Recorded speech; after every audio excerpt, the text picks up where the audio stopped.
So thanks for inviting me. Great pleasure to be back here at MIT. Happy to see many familiar faces in the room. So this is very recent work with a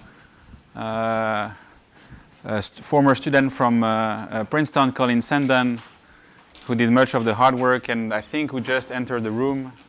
Yeah, all the way there in the back. He's working now with Elhanan and Ankur as a postdoc here at MIT. So the paper should be on archive soon, hopefully even maybe next week. And the slides were done a few hours ago. So sometimes I will discover with you what was the next slide. Okay, so what I'll do is first start with a few introductory slides, which may go a bit fast on some concept of statistical learning. If you're not familiar with those concepts, just bear with me a few slides. I will soon define everything we need to make sense of the results. Okay, so that's what a neural network looks like. You have here a collection of input, and think of these as being, for example, the pixels of an image. So either a real number for each pixel, or even like black and white images would be just a binary vector. What happens to that input is that it gets multiplied by a first matrix here in the first layer, and then each black vertex here applies a non-linearity pointwise, such as, let's think of a sigmoid. For the talk, we can assume that it's going to be with sigmoids. And then we go with another layer, another matrix multiplication, and again, the same non-linearity applied pointwise, one last projection here, and then you output your label. So if we do image classification, and these are either cats or dogs, this would be the label, whether it's a cat or a dog. Okay, so now the three pillars of statistical learning theory in the classical framework are the approximation, the estimation, and the optimization error. And the first two have a very good outcome for neural networks. So what we know is that any function on n variables that can be implemented in polytime can also be expressed with such a neural network with polysize. Size is the number of vertices. In fact, the dependency is mild. If you have a tn time here, it's order tn square here. That goes back to results of Sipsers in early 2000 about the duality between circuit complexity and time complexity. Okay, so that means that if you're trying to learn a function, such as whether the image is a cat or a dog, then if you have a large enough neural network, you should be able to express, as long as that function is efficiently implementable, you should be able to express it with your neural network. The next part is the estimation. Well, often what you care about is to come up with a reconstruction, like a classification, that is doing well in terms of some loss. It could be binary loss, it could be a least square loss. And you don't have access to the distribution of the data, but what you can ask is how many samples do I need to see such that I can actually find such a good function with my neural nets. So the sample complexity of neural networks is also a good trade-off. If you care about functions that can be implemented in polytime, if you want to learn, therefore, only polynomial size neural networks, you can do it with only a polynomial number of samples. Okay? So these two results tells you for such functions that are efficiently implementable, large enough net, and reasonably enough samples, there should be a way to set the weights of your matrices here such that you can find the function that explains your data, the labels on your data. What it doesn't tell you is what is this way of finding those weights? How do you find those weights? That's the third part, the optimization error. And we know that there exists a way, if you minimize the expected loss, the empirical loss, there is a way that if you could solve this optimization procedure, you will succeed in those aspects, and you will find a function that has the desired accuracy. But of course, this is a priori something that in the worst case is NP hard. So the question is, how do we find those weights in an efficient manner? And this is what we call how do we train a neural network. So the success of deep learning, at least at the one scale coarse simplification, is that it combines two things. It first is we're going to use very deep neural networks. So for example, I think they even go to thousands of layers in some of these applications now. So you have very deep networks at the same, and you train them with a gradient-based descent algorithm. So you start from some initialization, which would typically be a random initialization of these weights, like even ID maybe would be fine, some random weights, and then you iterate, you look at how do you tweak those weights in a way that you can slightly better explain that specific sample that you're seeing, that would be in SGD, and you move in the opposite direction of the gradient, which is the most greedy way to update the weights so that you reduce the loss. And then you iteratively apply this descent algorithm. So GD, SGD, coordinate descent, there's a few variants.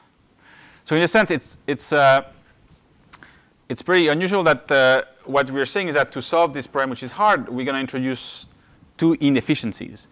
We're going to look to much bigger neural net than we actually would need to. So there's maybe only thousands of samples, but you put maybe even like billions of parameters. I think some people have done billion-sized neural nets for the weights.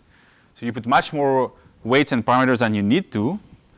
And you do something which is very greedy and very naive. You just, at each time, tweak those weights a bit so that you explain the new sample better.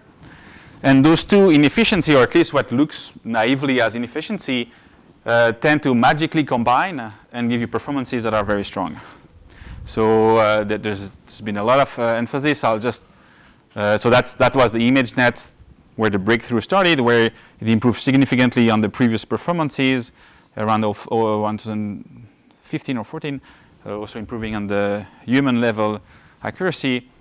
And typically what people use is the idea that this recursive structure of the neural net seems to nicely match with the compositional structure of real signals, such as audio or image signals, because they're going to extract features at each layer that they will combine into more and more sophisticated and complex features that will eventually perform very well at such classification tasks. And then more recently, also, these things started to go beyond the basic scope of just image classification or audio classification and manage to reach applications that at least I found, not being an expert in machine learning, fairly amazing, such as beating the best player at Go, which seems highly non-trivial.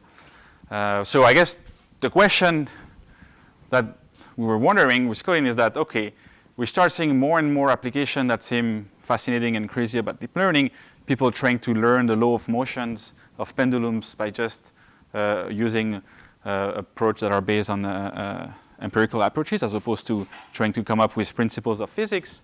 So the question we were wondering is that, okay, are there any limits to deep learning, or is it going to eventually prove theorems for us? Like, are we going to keep our jobs, or can deep learning eventually learn everything that we could learn? So here's a small experiment. It's a simple experiment. I give you two classes of images. The first class is, so this is like 10 images that are belonging to the first class. These are 10 images belonging to the second class. And so you know that this is group 1, you know this is group 2.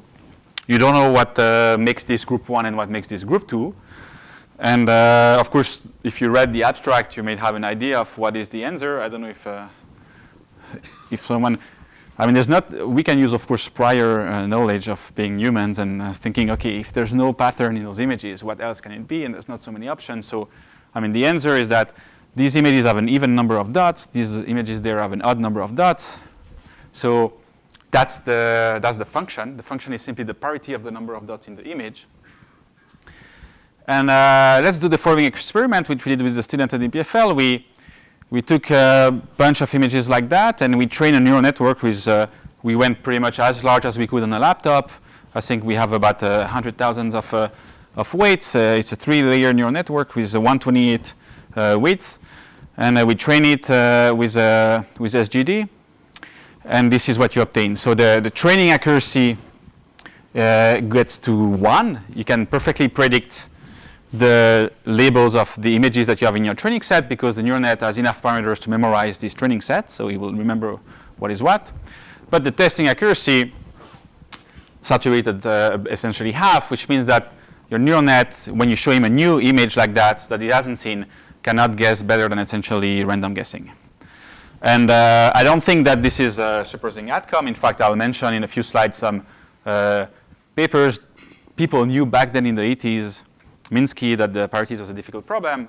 And I'll mention a few relevant references. But certainly, it is a concrete case where the approach of neural networks and trained with gradient descent is not succeeding at all. Okay, so now the question was, what is exactly the mathematical question? Okay, because we said you can always choose the weights of your neural network such that you will be able to represent any function. So we could encode the parity function, of course, even with like, let's say log n layer, order n vertices, we could encode the parity function. So why not starting with a neural net that does what you want, and then you should be able to learn. Okay, we have to set up the question a little bit more carefully. So there's two ways to pose a meaningful question. The first one is we want to learn the global parity function, meaning let's imagine that the vector is plus minus 1, so you're trying to find the product of all the components. And let's say that you are asked that you're going to start with a random IID, Gaussian, whatever neural nets, okay? You're going to you cannot pick you cannot set up your net to do what you want. You have to use a random initialization. So now the question is that if you have a polynomial number of samples, is this going to work? Is this going to learn the parity or not? The second way to set up the question is to say, okay, we're going to look at parities on the subset of the components S, which is, let's say, drawn uniformly at random among all possible subsets. I do this, I don't tell you what is a subset S, you just get to see the samples. So the subset S doesn't change, it's drawn once for the beginning, and then it's the same S that is used for every samples to label the samples. And then you can decide to initialize as you want your neural net, as long as it's polytime in n the dimension of x. You initialize it as you'd like, but now the question is, can you learn parities? So we will use this definition too. Also because it's in a sense stronger. You can essentially go from 2 to 1 in the following sense. If you're forced to use a random initialization, an IID initialization of the weights, and you work with that model here, S, then by symmetry, because now every weight has the same role, by symmetry you may as well assume that the set S was the first n by 2 components. And I say n by 2 because if I pick S uniformly at random, there's essentially n by 2 components in my set S with high probability. Okay, so in that case, you may assume by symmetry that your function was in fact the global function where you take the parity of the first n by 2 components. So if you fail at solving, at getting something on model 2, you can translate for something on model 1, and this is the model we will consider, model 2. Okay, so now what does it mean to learn parities? It means the following: an algorithm learns parities with an accuracy of half plus epsilon in t time steps if given IID samples from this parity model. So S is picked uniformly at random, and now you see an xi which is drawn uniformly at random in this Boolean upper cube here in all possible vectors of length n, and you label it with this parity function, and you do that up to t or t minus 1. Then when you see a new fresh samples with its label, you predict the label with better accuracy than half by this constant epsilon. So if you can solve this for some positive epsilon, it's like the weakest notion of learning you can come up with. Ideally, we would like to push this to maybe 1, but at least if you fail at that, then there's not much you can do. Okay, so first note that this is not a hard problem. Someone told me recently, because I shared the paper with a few people, it's like, oh, but that's not surprising. You can learn parities with deep learning because parities is hard to do. We know for long that parities is a hard problem. It's like, this is not the hard. What's hard is parities with noise, with enough noise. That's the easy problem. It's parities. There's no noise. You get to see exactly the labels of the parity problem. If you see n plus a little bit than log n, then if you see that many samples that are IID, then you will have with high probability a collection of vectors that are linearly independent, and so then you can write down the system for solving for S. If you don't do GD or SGD, but if you can do whatever you want, you can write down the system of linear equation, and resolving for S, you can do it with Gaussian elimination of whatever method you like. It's something you can do in polytime. So what about like like statistical Fourier learning models. So then those are models for which like parity, not even noisy parity, is hard. Right. So is there any connect? I mean, is SGD, does it have a relationship? Yeah, there's also even one paper that we quote in the paper with that looks at the gradient descent for statistically learning, but they don't imply the failure of learning for deep learning. They just give in that context, in that framework. It's a very strong indication, but it's not going to give you a negative result for learning. Yeah. Yeah. Would you conjecture that everything that I can only still use in Gaussian elimination is going to be falling in the framework that's hard for deep learning? I mean, certainly I don't have a counterexample to that, Okay. but it's not sure. I'm not sure if that's the right way to characterize it. But yeah, yes. Maybe related. So parity is like a high degree polynomial. Yeah. Are there interesting examples of high degree polynomials that deep learning can learn? Huh.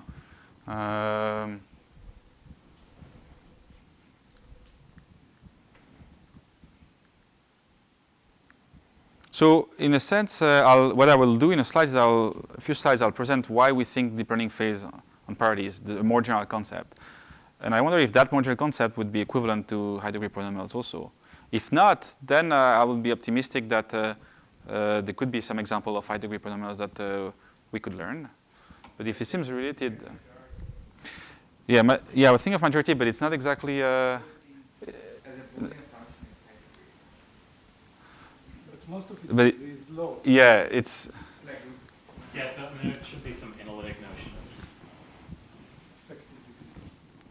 Yeah, it's because you want to succeed. You want the probability to be. Yeah, but we will. I'll discuss. In fact, part of the talk, the goal is to not just do parties, is to characterize when is it going to fail, and we'll have something very simple, and we believe it generalized. So, okay, so these are the questions. Can we prove formally that deep learning will not learn parties with any non-trivial accuracy in polytime? Okay, if you run SGD or GD forever, then you can probably learn it. And if so, what does it fail, and can we get other cases? So the answer we will get are fairly subtle. So yes, we can prove that it will fail, but we will need some randomness involved in the system with initialization and also as you run your updates. And also, so that would be the first kind of result we have. Randomness needs to be involved, or memory needs to be limited in some way. And in fact, we believe that these are needed. So surprisingly, we did not realize this at the beginning at all, but by now we believe that you can learn parties with deep learning in polytime, which is pretty shocking. But I mean, depending on where you come from. But the thing is that you will have to use an initialization that is very tricky, kind of like a hack, a theory hack. But if you want to do a random initialization or something which is not a hack, something that you can implement, like what is done currently in deep learning, random initialization, then you will not be able to learn parties, we believe. So I'll define the exact results in a few slides. Now here is why we think it fails, because of what we call a low cross predictability, which is a very simple notion that probably pops up in many different cases. And I'll describe to you what this thing here, but I wanted to give first another example, because I often get, okay, why do you care about parties, at least from practitioners? Who cares about learning parties? Well, first of all, I disagree. There's one example where we care about learning parties a lot. And that's the example that I used to work on for most of my time, is coding theory. Like in coding theory is all about parties and party checks. And so at least, if anything, maybe it is, since that it's not clear that deep learning would be very good at designing codes, which. Oh yeah, that's another good one. Yeah. So there are some, but it's surely not the most natural function that you deal with on a daily basis. But here is another example where we think it will fail too, and we've been trying since I arrived here a few days ago with Colin to work it out formally, and hopefully we'll be able to add something in the paper soon. So you get two types of images. I mean, they're not really images. I drew them a bit cartoon here so you can see it more easily. You either have graphs that are connected or disconnected. You just have to generate those graphs a little bit carefully. You don't want to have some obvious abstraction. Like if this graph has an isolated vertex, then clearly it will find the local features that detect isolated vertices. So these are graphs that are going to be either connected or disconnected, and we build them in a way that they don't have obvious topological abstractions, like a cycle that only shows up, triangles that only shows up on one but not the other. And we believe that we can come up with such example, and we believe that if you do a random initialization with deep learning, it will never learn the connectivity of these graphs. So that I thought was very different than parities until someone mentioned to me that there's a paper by Sipser that proves that parity in some contexts in connectivity are related. And I just printed that paper today, so we'll see if it's more related than I thought. But to me, this looked pretty different also in terms of application. Like if you put a self-driving car here, then it becomes maybe more worrisome than parity. Okay, so now, okay, what is the class of neural networks that we will consider?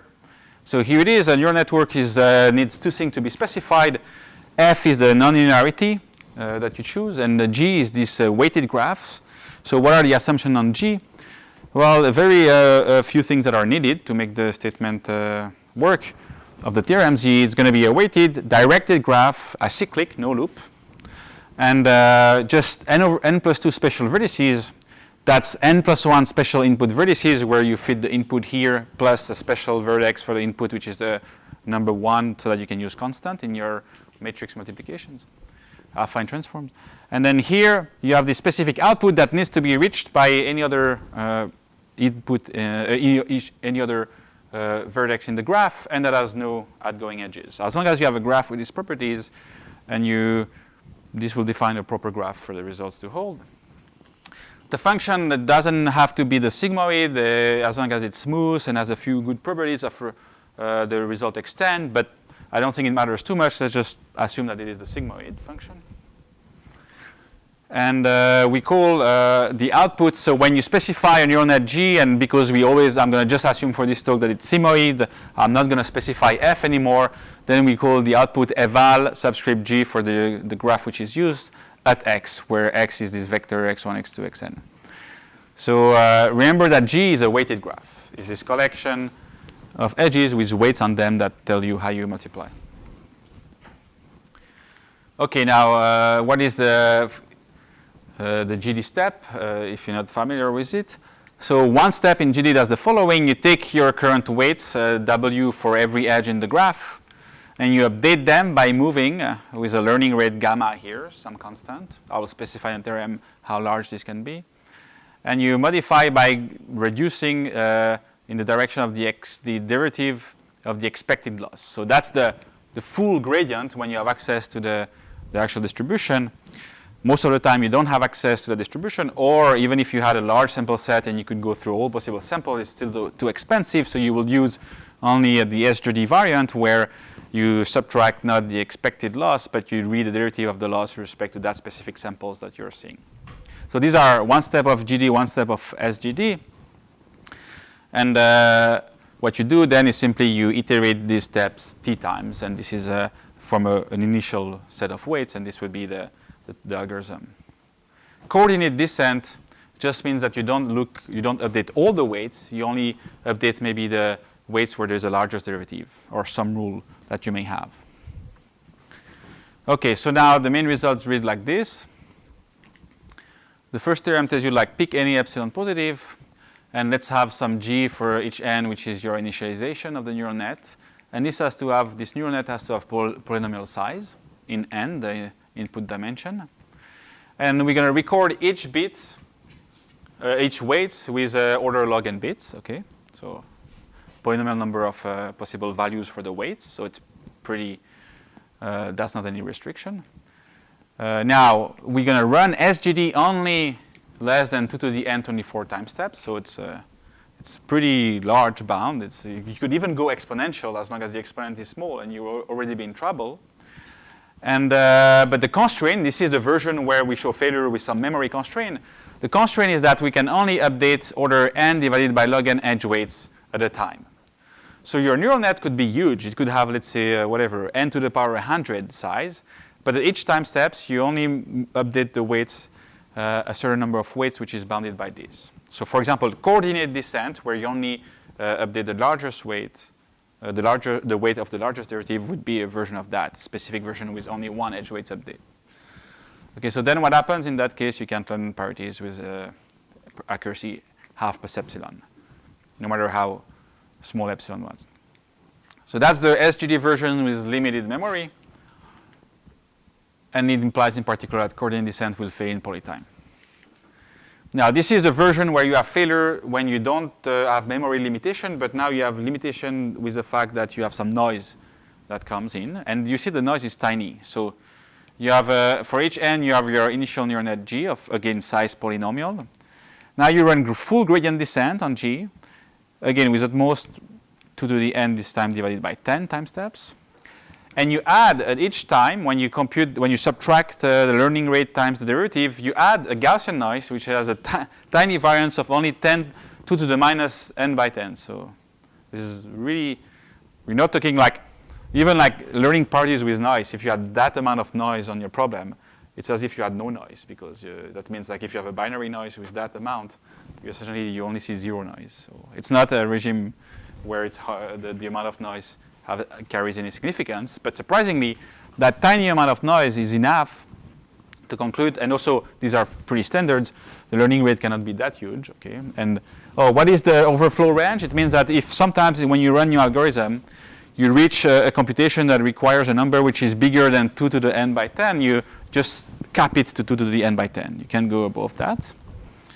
And so this will not learn parities with accuracy better than this. So in this case, we have the explicit dependency in n. Here it's polynomial, I think, instead of exponential. Yes? So, I mean, it seems like maybe there's a relationship to, I mean, Ron Raz has some of these results on like space-bounded learning of right. parity. Yes. So, like in the special case, I think where one processor holds like a bunch of the edge weights, like n over log n of them, that can be updated, then maybe it reduces his result. Yeah, so I think you missed at the beginning. I said that I will discuss a few papers that are related. Oh, okay. One is the first one you mentioned, and this one is the second one. So it's coming in the next slides. Okay. I'll discuss the Ranraz paper, yeah. The difference is that the Ranraz paper does not apply to the model of deep learning. What it would tell you is that if you have order less than n square memory bits, then you're doomed to fail. Yeah. Right. Yeah. Okay. Then there's a third theorem, which is similar to theorem 2 in the sense that it's for SGD and not GD, but this time it's failure with the noise. So if you have SGD with noise, you also fail, but that's much more complex. If you want to hear about it, I advise you to talk to Colin. The proof is now like about, I don't know, 30 pages, and the result is very technical, but at the high level, if you have also some noise, now it's much more noise than this. It's not such a tiny amount of noise. It's a larger amount of noise, but then you will also have failures in some context. You mean theorem 3 is relaxed on theorem 1? 2. No, sorry. Theorem 3 is similar to theorem 2. So similar outcome than theorem 2, but for SGD instead of GD, but with more noise and more technicalities. Theorem 1 is also for SGD. Yeah. So we already have a result for SGD failing with limited memory. Now the question is that is there also a result for SGD failing with noise instead of limited memory? Yeah. Is there intuition why SGD would be better than GD, or is it just that? Yeah. When you do full gradient descent, the component of the gradient tends to cancel out. Whereas when you do only a single sample, that sample could be something which is a bit, atypical, and it's possible that in one step you make more progress.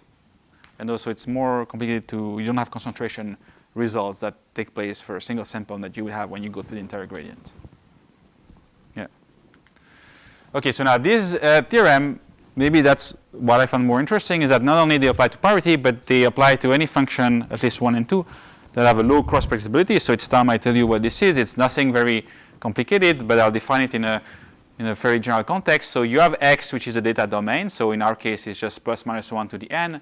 But what I will say in that slide would extend to other data domain. Y, I think what I would say in these slides needs Y to be plus minus 1. Otherwise, you have to redefine this quantity a bit differently. So this is a label domain. Now you have some probability distribution Px on X. So in our case, in the parity learning model, this was a uniform vector. So you pick binary vector uniformly at random, but it could be some arbitrary distribution you have on X. And then here you have Pf, which would be this probability distribution on the set of function from X to Y. Okay.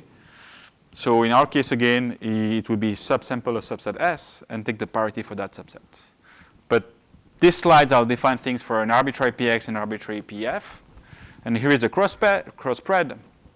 As I said, I wouldn't be surprised that this object shows up in many different contexts. It's simply, if you draw a typical x from px, if you draw a random vector x from px, what is the probability that, and if you take two IID functions from that distribution pf, what is the probability that they agree minus the probability that they disagree? So, right, because f is plus minus 1, this correlation between f prime is the same as the probability that they are both plus 1, that they agree, minus the probability that they disagree. So it's so that's the cross spread. And let's see some examples. If your px is a delta function on a specific x, this means that the nature only produces one type of image. Then clearly, no matter what's your pf, no matter what is the function that you try to learn, the cross predictability is going to be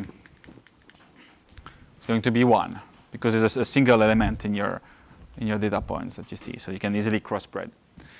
If you take the other extreme, which px and pf both are uniform at random in the domain, so you pick a vector uniformly at random in the set of Boolean vectors, let's say, and you pick a function uniformly at random among all possible functions, that's like pure noise type of function, then the cross spread will be tiny, to be 2 to the minus n. This is as low as it gets. You still have a little bit of chance to, by coincidence, get the overlap between the two functions. So what's specific about parities is that the same holds for parities. Parities are, in a sense, when it comes to this type of property, they are as noisy as purely random functions.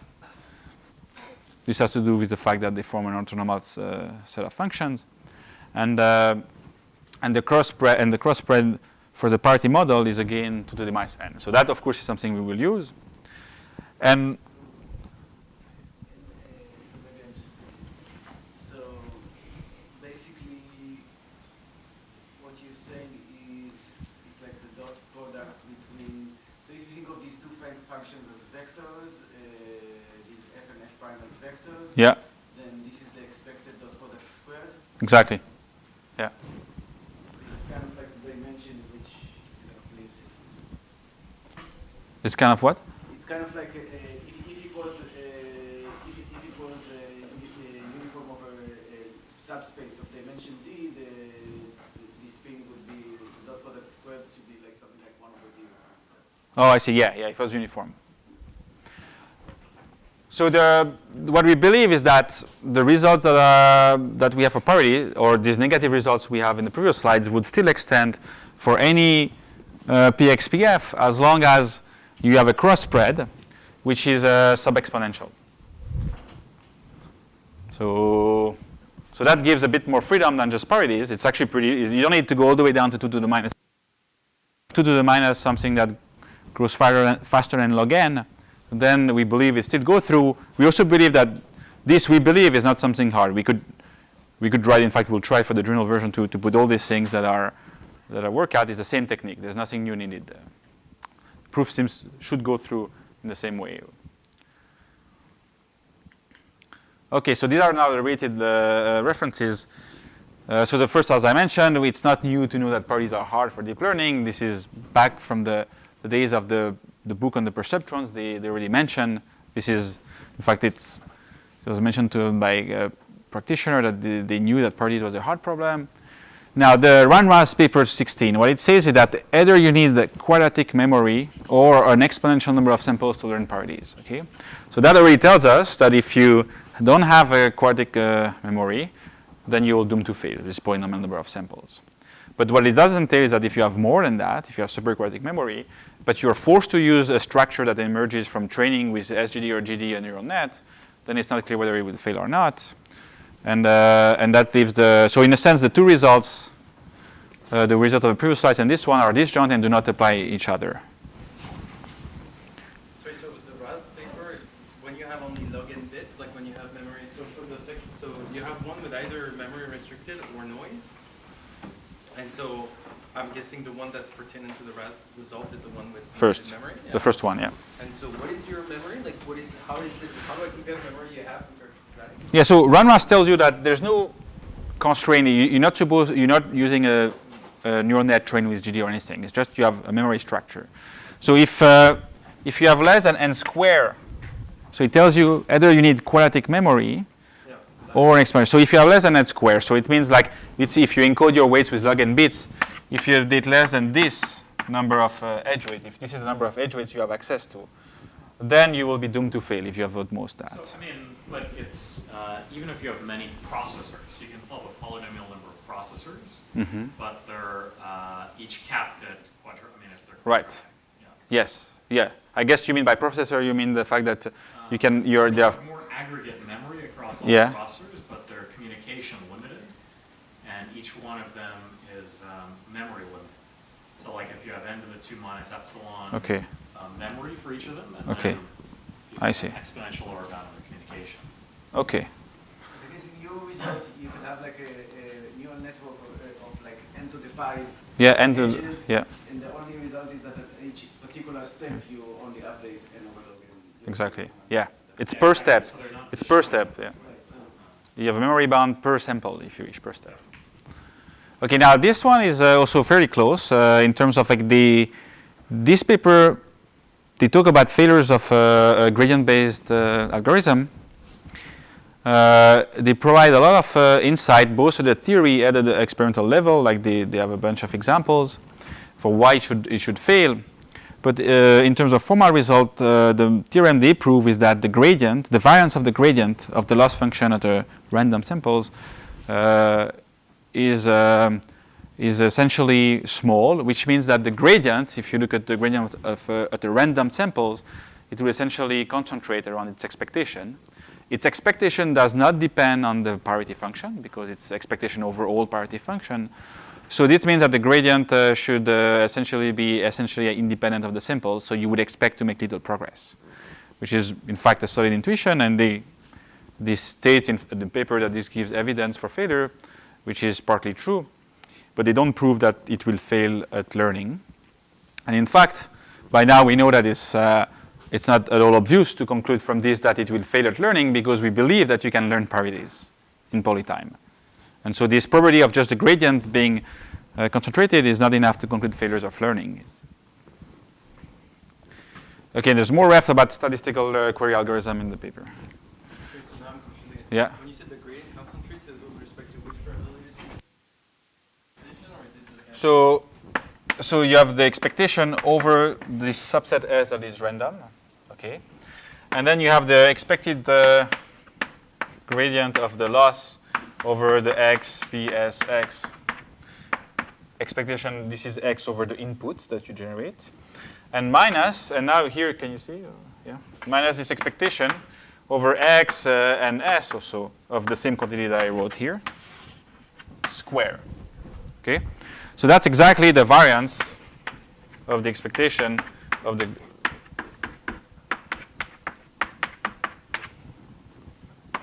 variance of this quantity where this is viewed as a random variable of s. So this will be small, so this guy will be close to the expectation. The expectation doesn't depend on s because you take expectation of s, so it shouldn't depend too much on the samples, so you shouldn't expect to make much progress in the polytime horizon. So in other words, all this problem in theorem 1 and theorem 2, what's happening from a view of landscape and optimization is that we are in a flat minima where you make very little progress. And so you expect that in a polynomial horizon, you don't get to the. But again, now you want us to be careful because if you initialize carefully in polytime and you don't have these bounds on the memory or the noise, you can still get there. Yeah. Sorry?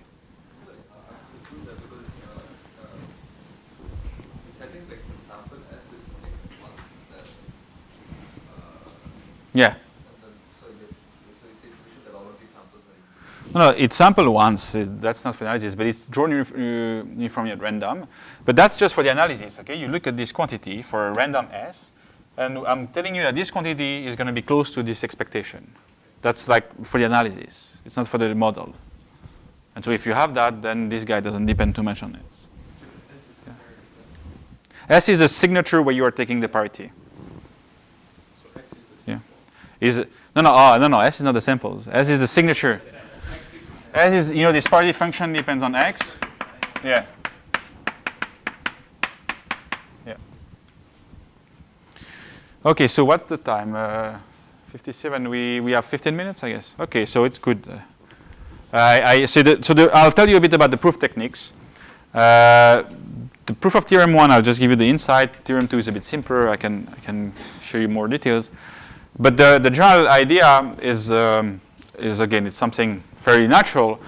We want to prove that you fail at some task when you have a bounded complexity, and we will translate that into a problem where we will not be able to distinguish information theoretically some quantities. And how do you do this? Well, let's imagine the example. You want to show that with data drawn from D, an algorithm A fails at a task T under constraint C. Okay, and what is those D, A, T, C? So D is going, in our case, to be the samples from the parity model for a fixed S. A is the noisy GD, for example. T is the weak learning of S, so learning with a half plus some epsilon, which is order 1. And then we have, and the constraint, the computational constraint we have is that we have polynomial size neural net and polynomial number of epochs for the SGD. Okay. Now, to prove that we will fail at that, we will come up with a model, which is an avatar model, which is going to be, we call the null model, D prime, where it's very easy to prove that you will have the failure on D prime. And in fact, it's so easy to prove it that it doesn't even depend on this computational constraint. So in a more general context, you could have where you still use C, but in this case, what we use is the fact that let's imagine that your data you have D prime is junk data, so it's not coming from the parity model, but it's random X and a random sign and a random parity label. Not party label, just random label. So you have this completely junk model for D prime. You run the same algorithm as in here. You try to obtain the same task. And okay, you have the same constraint, but here, whether you have this constraint or not, you cannot learn the parity subset S because you see junk data. Okay, so that's the first step. Come up with the right model, null model. And the next step is to show that under this C, and this is where it's crucial to use C, under a polynomial horizon for running the algorithm, whether you use D or D prime, the true data or the junk data, the output of A is going to be information theoretically indistinguishable, like statistically indistinguishable, meaning that the total variation distance between the outputs under D or D prime is going to vanish as n tends to infinity. Okay, and this is most of the work in both proof, and this is where you manipulate information measures because the total variation is not easy to estimate necessarily. You put upper bound with F divergence, your favorite F divergence, and things like that to show it goes to 0.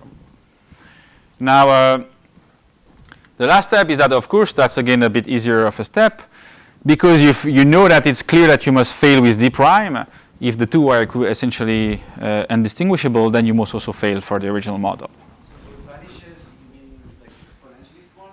No, goes to 0 as n goes to infinity. You don't need the scaling on the vanishing. So yeah. No, the TV, because I was just wondering if you would be able to do like some kind of hybrid argument for each step. No, okay. So here I'm talking about the TV of the output. If you want to do a reasoning which is step by step, then we will have to worry about having a decay which is fast enough. So for GD, we do that. For HD, we bound the TV for each step, and then we need to wait that the accumulation over polynomial number of time doesn't blow up. So then you'll carry to the rate. But I'm talking about the overall thing. So I mean, I presume most. So the basic. So the idea is when you have let's say some hypothesis which could be either H0 or H1. Let's say you have a uniform prior on each of these hypotheses. Under X0, you see some data from mu0. Here you see data from mu1. If you ask for what is the probability of error in guessing correctly what is the hypothesis that you use, then it's going to be exactly the probability that this guy sends you. That's the maximum a posteriori decoding, that this guy sends you to a value which is less likely than the other test. And from here, it will be this region here. So this is exactly half the integral of the minimum between the two measures. Right? That's the minimum between the two measures. And this, so this is the probability of error. And this will be what? Well, we know that if you look at this other, this thing here is the L1 norm, right? So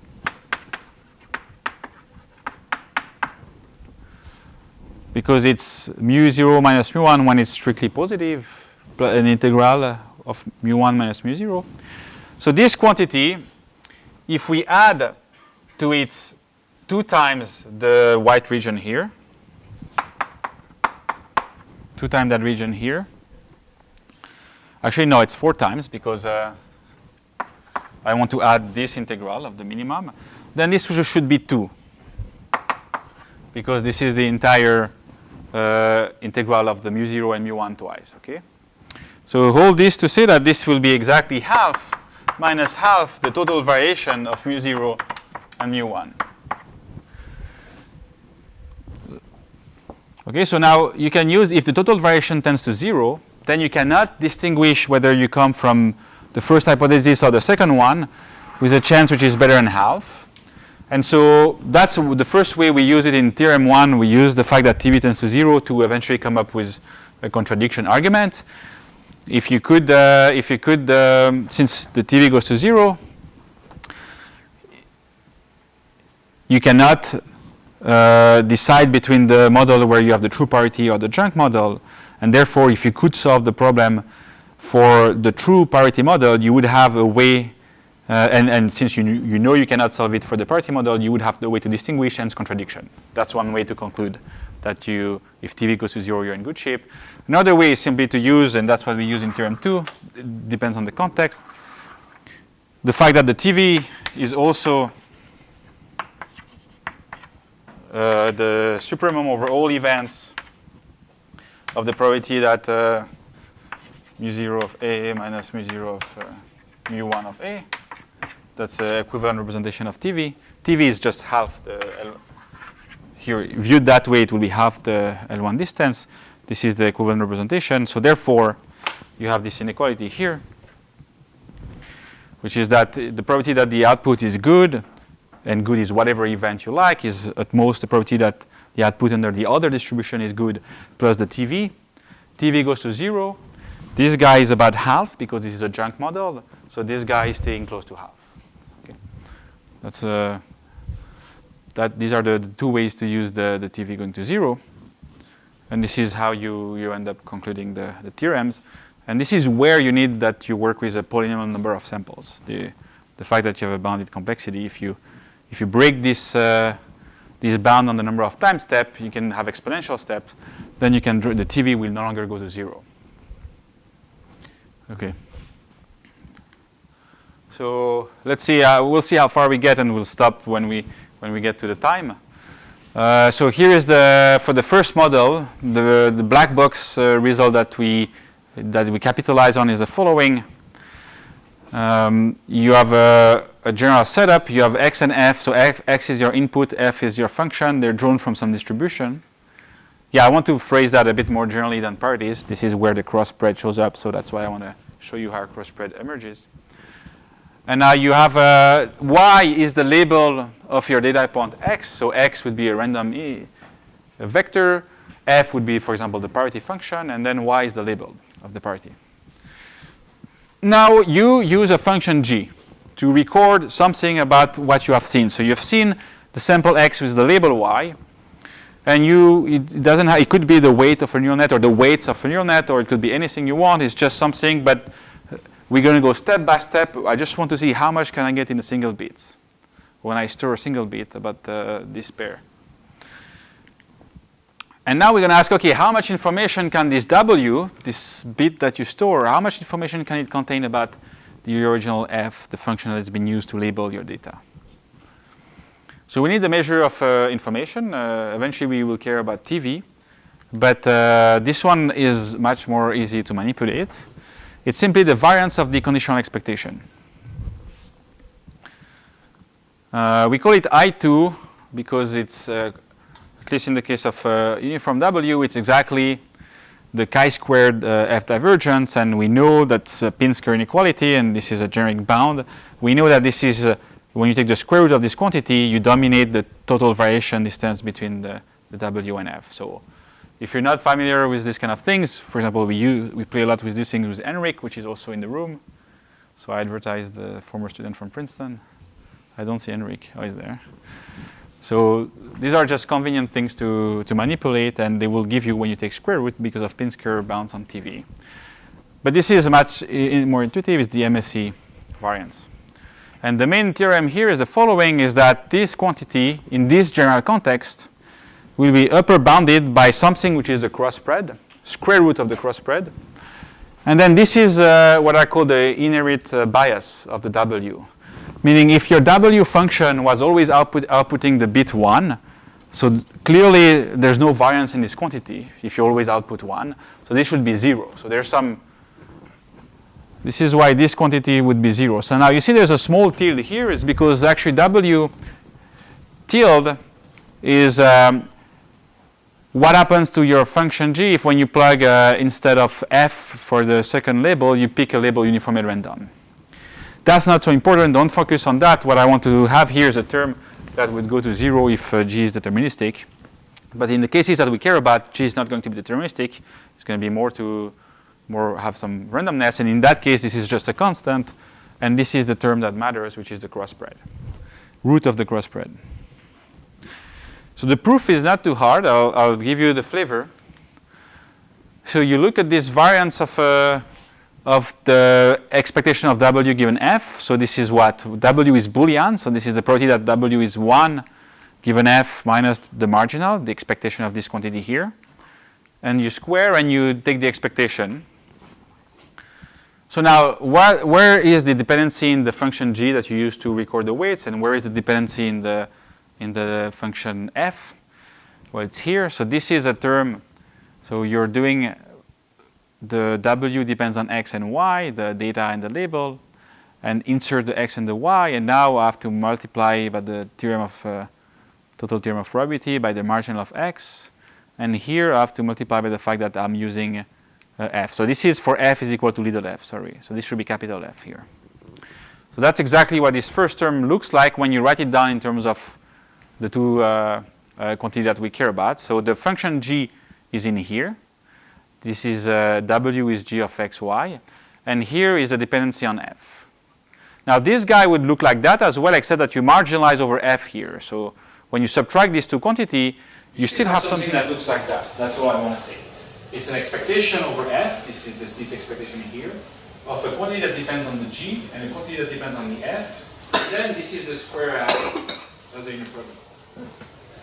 So here are two tricks that are classical. The first one is I would like to push the expectation inside, right? But I cannot because I'm looking at the inner product square. So what I do is we'll simply like lift. Okay, so that means if you have if you look at X and Y, X transpose Y, and you want to compute this square, this is the inner product of X and Y. This is the same as X transpose Y, and let's say Y transpose X, right? This is just two numbers. This is the same as the trace of that, because this is a number. Now I can use the fact that trace is repetitive, so this is the trace of Y transpose X transpose, which is what I will give the inner product of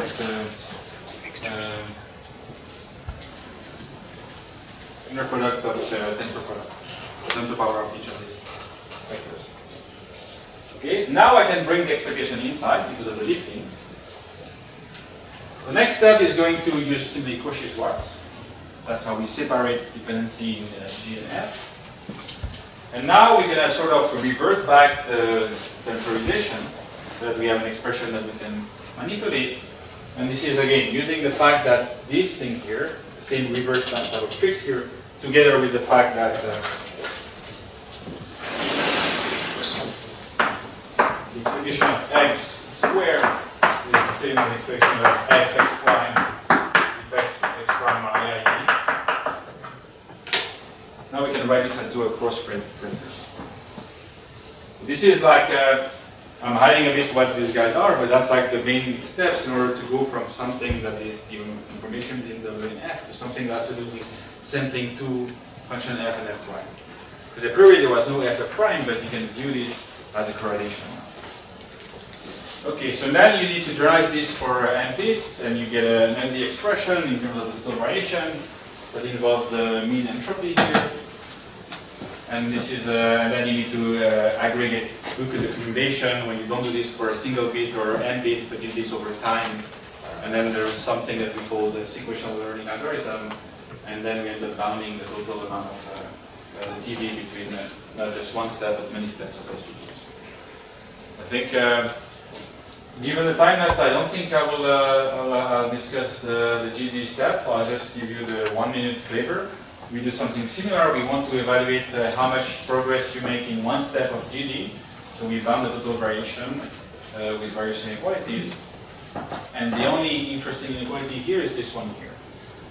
If you have a function phi, which is arbitrary, between your x, your random input, and its parity label, or if you look at the same function when you do x and the random joint label, you want to eventually bound this quantity, which is the same as the one I wrote before for the gradient. So this is the one that in the paper of Shai Shalev, Shamir, and for the last name, that's the one where you prove this inequality when the function is 1 Lipschitz. But in fact, the proof is very simple, and this generalized to any phi that thinks to quantity finite. And maybe more interesting is that in the paper we generalize this to, if you don't work with parities, then we can use the learning with 1 bit slides that I had just explained before to show that we have an inequality like that for any function phi and for any PFPX, and you replace that 2 to the minus n by the cross spread. And that's why you can get those results beyond parities for alternative local spread.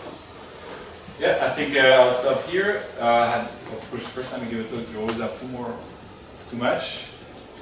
And with the last minute, unfortunately, I'll just wrap up in the conclusion. So deep learning with a random initialization succeeds when a random net can correlate with a variable function. So these are good for models where, for example, you try to learn an image classification problem, you have those local features, and if you take a random neural net by chance, you might correlate a bit with such things like is there a blue pixel in the right corner of the image, which correlates with is the image indoor versus outdoor. And then when you update your function with GD or SGD, then you can make progress from day one, from step one. But if you work with functions that have low cross spread, no matter what you start with, you will not correlate. And if you have this limited memory of tiny amount of noise, this is enough from disrupting you from learning anything over a polynomial horizon. And the issue is flattening back. So this is now what I think is maybe most perhaps disturbing, is that we believe that deep learning with GD or SGD run perfectly, so no noise, no memory bound, and with a proper polynomy and initialization, not random. So you need something careful there. Not practical. I don't think anybody will use that, at least not in a nearby horizon, but maybe in 100 years, I don't know. But we believe you can learn efficiently any efficient learnable function. I don't think, again, this will have practical importance because you have to do things very carefully. But in terms of theory of machine learning, I think it will be something very powerful. And in fact, I believe that Solin by now has everything to even solve that. So, but for now, it's still not what it is. So by polynomial initialization, you mean can be computed in polynomial form? So you have to initialize your weight of your network. Okay? You don't do it random. You choose your weights. You put some numbers there. And you put them, but you have to run an algorithm to put them. You have to do it a bit more carefully. And the time it takes to assign those weights to the number has to be polynomial in the input dimension. So is it like some kind of a G-completeness type of result? Yeah. Yeah. So Right. The difficulty is that now you're gonna still run GD or SGD. right. And so what you have to show is that when you run GD or SGD, then you can basically run your completeness backbox result with this type of algorithm. So in some sense, what you would like to do in some sense, so suppose you have like a circuit that you really want to run, so you kind of want to embed that circuit in your network and then embed some kind of a clock. Right. Basically, every time you. But you have to do that in a way that is back propagation proof. Yes. That doesn't that works with derivatives. Yes. And that's the question is, can you do that with just derivatives of loss functions? But I think that this would be interesting theoretically wise, but I think it's slightly misleading for practical purposes. I think the more completeness results, they often kind of somehow something about it that's not satisfying. Right. So I think here, if you worry about application and practicality, the message is that random initialization or practical aspect of deep learning will not be universal, and we have now an example where it fails. All right, so let's thank Emmanuel again.